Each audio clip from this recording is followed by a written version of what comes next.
Hello, this is Jim the Keys Bartender. How are you today? I am doing great today. It's a Monday. We had relatively light traffic on the way to the gym. Yes, Monday's my normally my day off and from my main job, and I try to concentrate on doing my spin class and then whatever else I got in the. Well, podcasting is very important, and also the notary thing.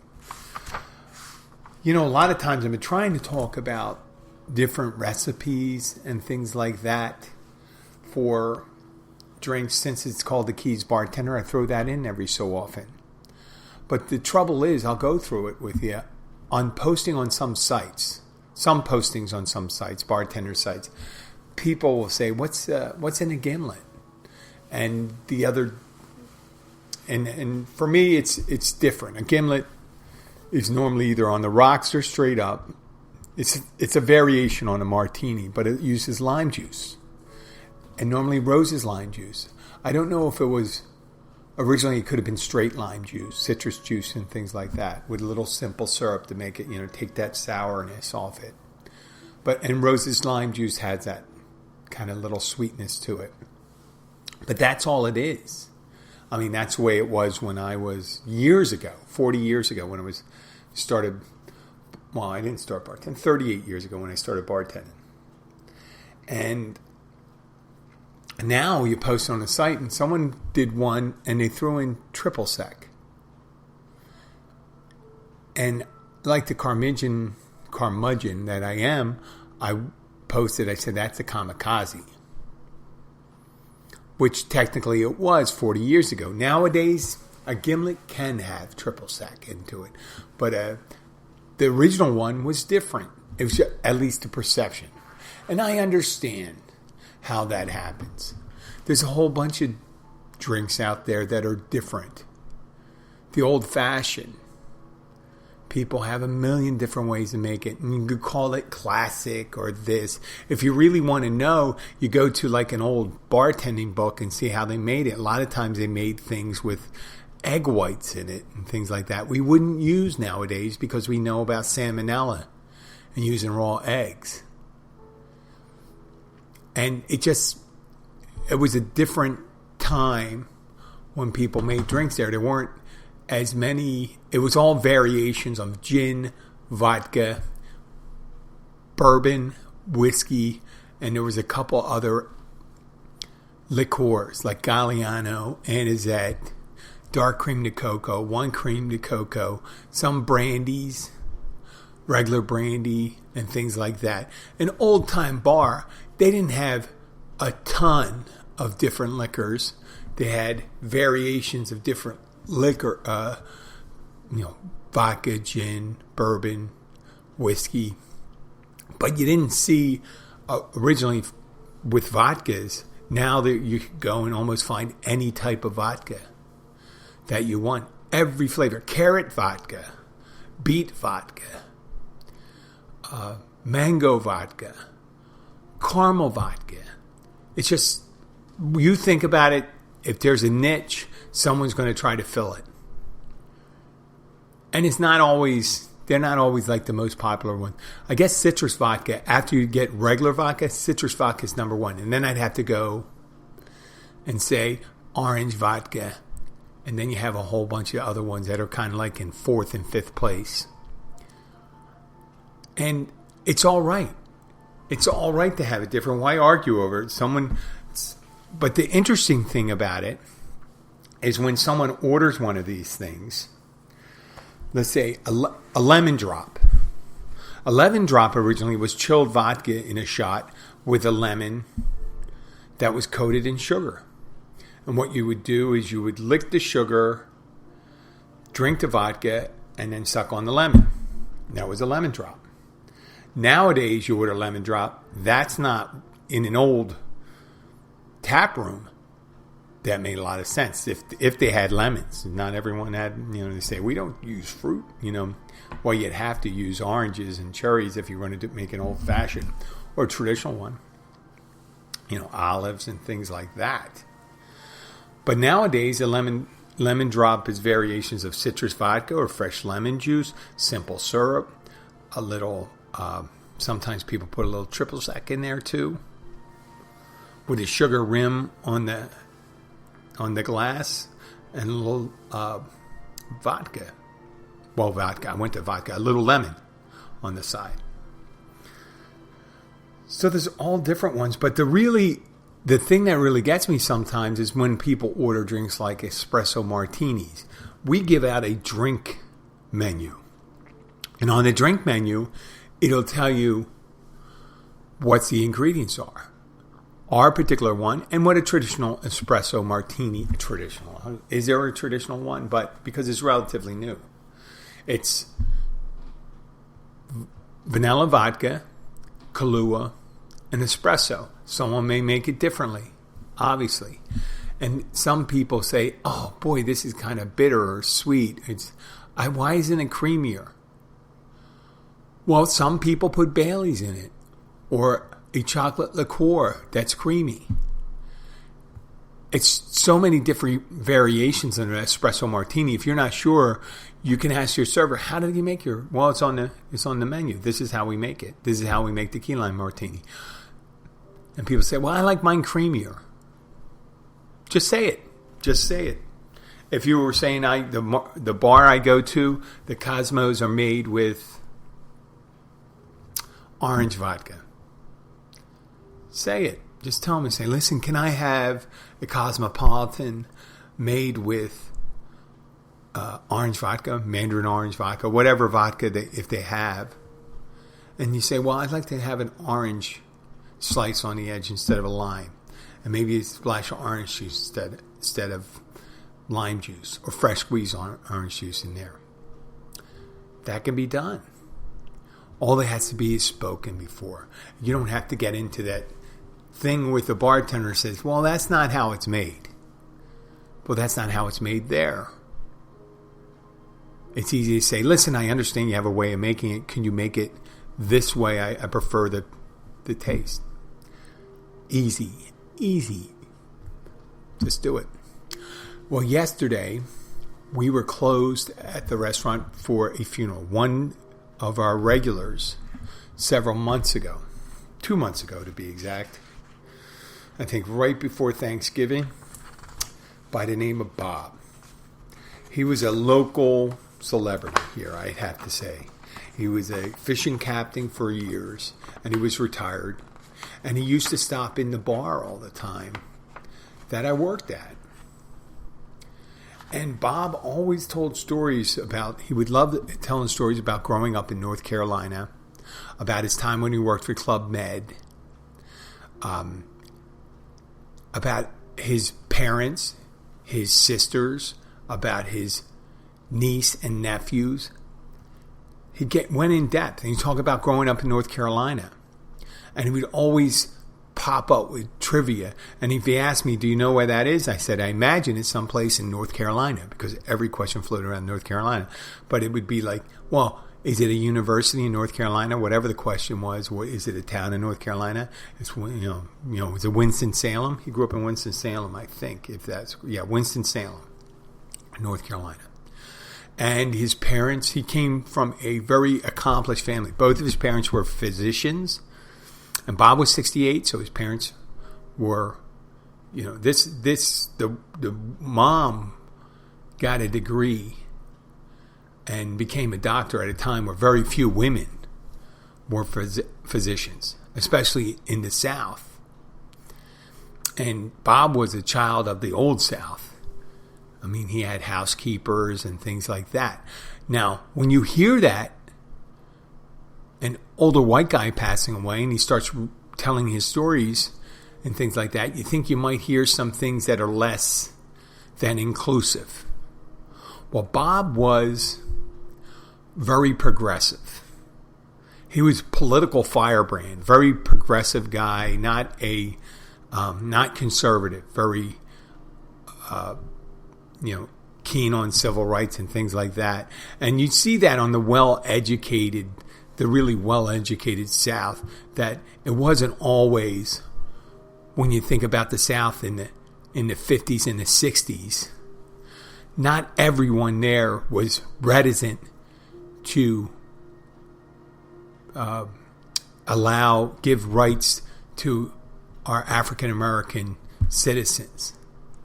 Bob was very progressive, and he'd talk about that. But he talked so much, and he would repeat his stories and things like that. He always talk about news. He would stir the pot sometimes coming in, but he knew a lot of the clientele were on the other side. He was preaching to the choir when he was talking to me. I said, Bob, when you're talking to me, you're preaching to the converted. And you're really not going to convert anybody who has those different views, right? So, but Bob didn't care. He would read that, and he took great glee in the last election. And he would kind of poke at the people, and sometimes it got kind of tense. But that was Bob. So he passed away a couple months ago, and then finally yesterday we had a memorial service for him. And I don't know your experience with memorial services or wakes. I have a traditional thing when I go to a wake in Philadelphia. It was like, my condolences on your loss, my condolences on your loss. And maybe if you have a moment, depending on, because how wakes work, you go through the receiving line of family. That's the way it happens in my tradition in Philadelphia among the Roman Catholics. You'd have a wake a day or two before the funeral, depending on how many people they think that were going to come, right? And you just go through the line. You have the whole family, and you don't have a moment to say something to them. And they're really, because there's so many people, you really don't want to say too much. But I didn't really know what to say, and it was always that. And rarely did I have the opportunity, unless it was someone close, super close, like in my family or a friend, that I got time to share with about it. And a lot of times at these wakes and memorial services, it was more about sharing with the other people you're connecting with and hearing about how their lives are, and you talk about yours, and you rarely talk about that person. But in this case, I had the opportunity to talk to family members that I'd never met before.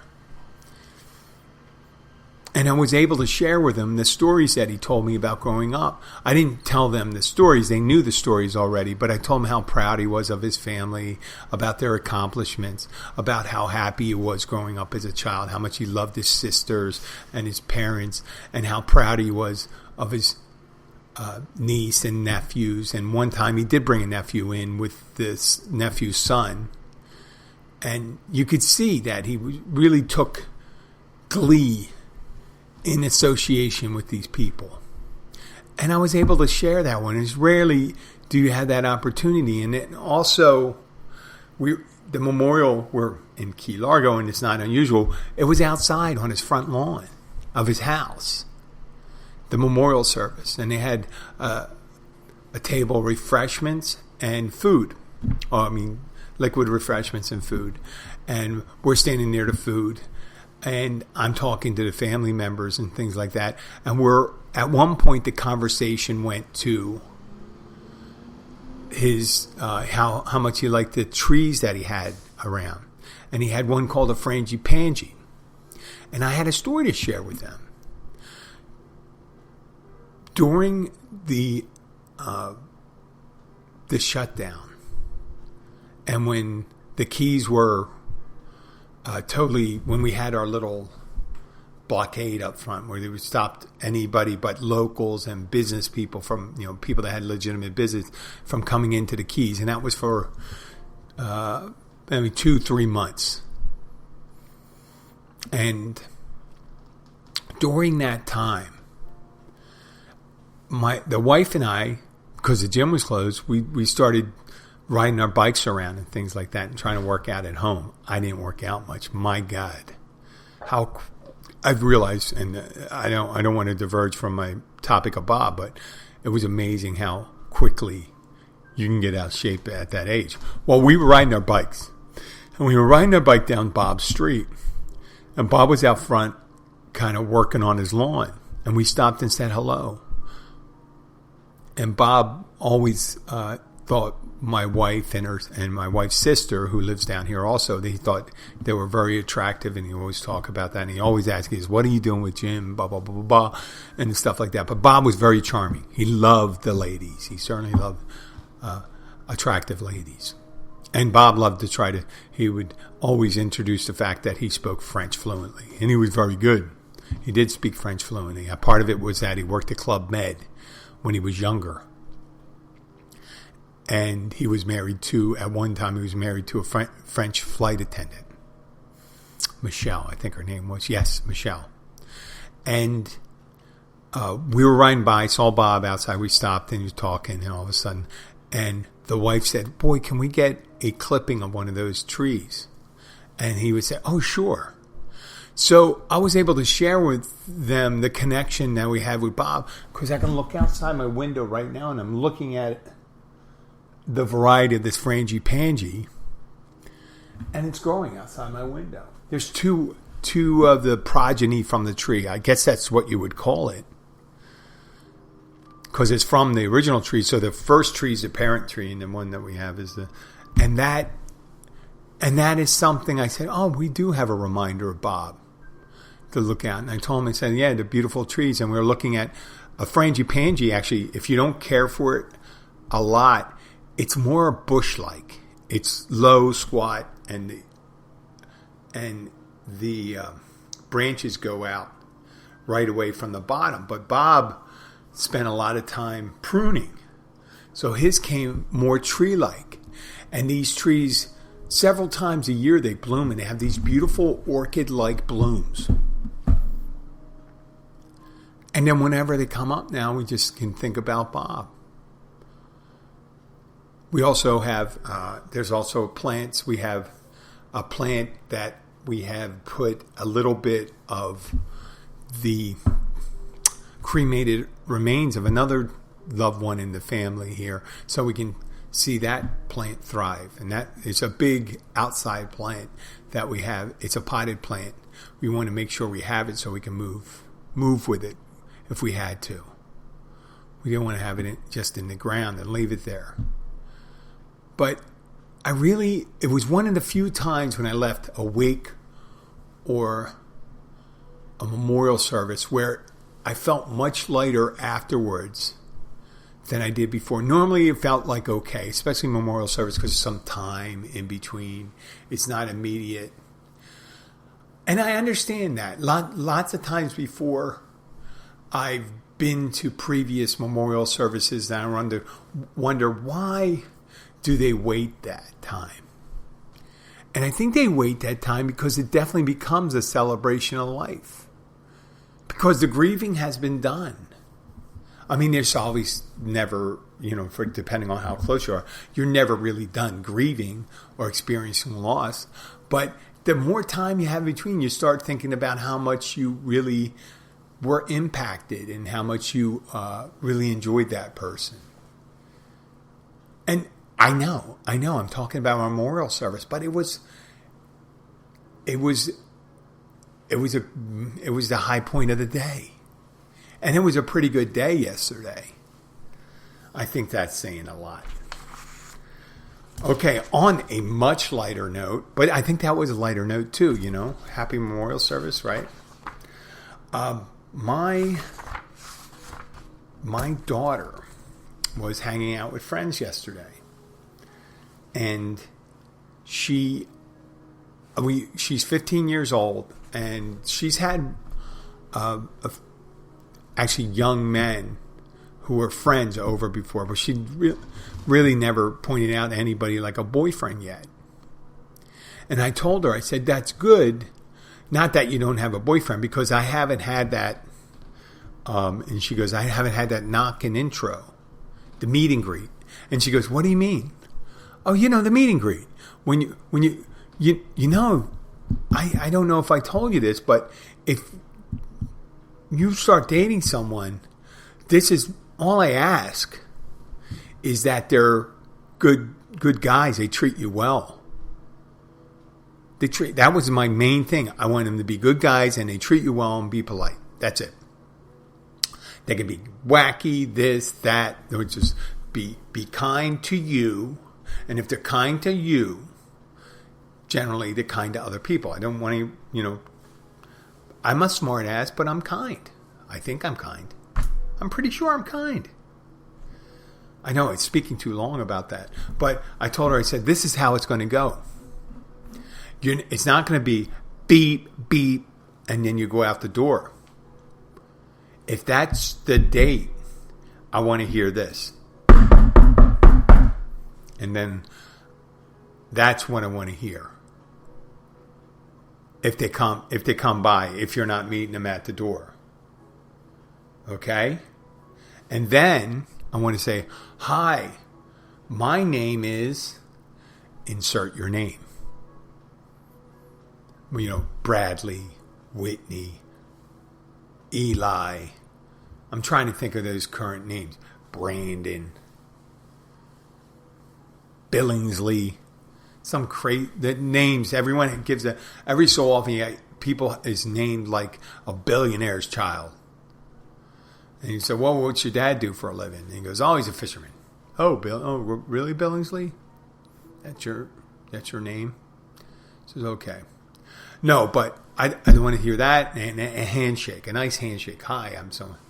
And so I think there was a reluctance. I said, listen, you can either bring them here and when you start dating and have them introduce them, or I can come and meet them.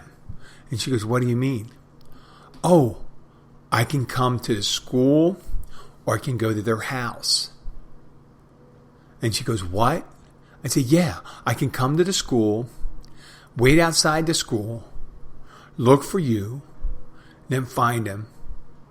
And, I just want to meet them. I want to get the intro. They need to say hi. They need to say hello. I'm not going to interrogate them or anything like that. What are your intentions with my daughter and stuff like that? Because they can tell you anything. I just want that first meet and say, hi, how are you? And the opportunity. It's no interrogation. Everyone says, oh, you better watch out. And I go, no, I just want to meet. I just want to meet them. And for some reason, I think there was some trepidation or fear among the potential suitors. There shouldn't be, because there's much rougher men out there than I am. Much rougher. I don't know if I have a reputation. Say a guy's a fitness instructor and a bartender. I don't know what impression that gives. Because if you listen to the podcast, you can tell I'm a generally jovial, friendly person. I'm pretty, but I guess the impression when there's only you have one child, you might be a little more gung-ho. So yesterday she was out with two of her friends, and I said, two of her friends, one other girl and two guys. And I heard about these guys before. My wife has met them, but I haven't had the opportunity to meet them. And she said, can we stop by and hang out to the house? And I said, she didn't speak to me. She spoke to the wife, and she said, she asked, is Dad there? She goes, of course, he's off. She thought maybe I'd still be at the memorial service. And they wanted to stop by, and they were going to do something wholesome, like make cookies. And I thought, that would have been cute, Yeah, sure, you can make cookies. And she says, Abby said, yes, he's home. And then I said, I heard this. And I said to Abby, I said, tell Sky, and this is where I thought humor was playing, tell him I'm eager to meet the two young men. And she interpreted it her way. Me said, Dad's excited about meeting two guys. And she goes, oh, brother. That was my thing. Oh, brother. I didn't know what she thought I would be doing when they were coming in. We were getting ready to watch the premiere of two shows we like on HBO. Euphoria and the Fabulous Gemstones. You know my affinity for HBO shows. I just love those things, man. I guess it's a production value, and most of the time they're good. Sometimes they're shit, but I mean, most of the time they really put a lot of. They understand their audience. So I'm sitting there, and I said, "What would be a interesting way to introduce myself?" And I said, "Well, I do have some pocket knives, some flip knives that need sharpening. Maybe I could sit and watch my show and get the whetstone out and start sharpening the knives. And that might be funny." And I said, "Oh, that's not funny." Or, show them a collection of my weapons to the guys and say, "Hey guys, you want to see some of the knives?" And I wouldn't show them a firearm. A firearm would be very aggressive. That would be very aggressive. And I think the knives are very aggressive. Or I'm going to say, "Hey, would you like to sit and watch," what movies was I thinking about? You like to watch Taken. And I think that would be that would send a message. So say, yeah, that guy's really committed to his only daughter too. He'll do anything. See all the people he kills in order to get them back. Well, there's all sorts of levels of that stuff. And I guess I have an affinity because I think Liam Neeson and I are around the same size. He's a little older than I am. But I thought, well, yeah, I really admire that guy's gung-ho-ness. And, that would be something sitting there. Oh, I've never done that one before. Or I could have shown we could have watched a little part of Lethal Weapon, where Murtaugh has to go, the first Lethal Weapon, when his daughter gets kidnapped. I'd say, oh, well, these guys aren't treating his daughter right either, but he gets real pissed off and ends up trying to kill them all. And then, or Commando, where Arnold Schwarzenegger kills an army of guys. I think his daughter gets kidnapped and things like that. Oh, True Lies. True Lies is something like that, where his daughter gets kidnapped and he goes after her at the end. But I didn't do any of those things. I sat on the couch, and when they came in, two young gentlemen walked in, and I was pleasantly surprised. They were really polite gentlemen. Hey, listen, I know behavior's different when they're out. You don't have to be. But they were very nice, well-groomed, not too nerdy, not too cool, right in that sweet spot right there. I won't say their names because I won't want to embarrass them. I don't know if any of these local kids who listen to this show. You shouldn't be listening to the show. I do put mature on there, so. But then again, they watch whatever they want. So hearing a "fuck this, fuck that" shit. I mean, I don't mean it as a verb. I mean it as an adjective or a modifier. I was really pleasantly surprised, and all I had to do was say, "Okay, you're so-and-so and you're so-and-so. Well, nice to have met both of you." That was it. I told Sky exactly what I wanted. I just wanted to say hello. I didn't make any veiled threats. I didn't sharpen the knives. I didn't say any of those things. I didn't say to him, "Listen, if anybody ever hurts my daughter, not only will I get you, I will go to your house. And I will discipline you and your father." I didn't say any of that stuff. But I would expect the same thing if I had a child and they thought, "Oh, well, if you enabled your child to be a jerk off and you protected them from doing that, and they were doing harm, and they kept on feeling that they could do that under the protection of that," I said, "Do not." I would certainly. Maybe I'm saying too much right now. I certainly believe there is no boundaries that could not be crossed. And I'm talking boundaries to be crossed to address a perceived injustice. But that's all this needs. And I believe most parents are that way. It's not herbs, but some of them are not committed enough to act, I think.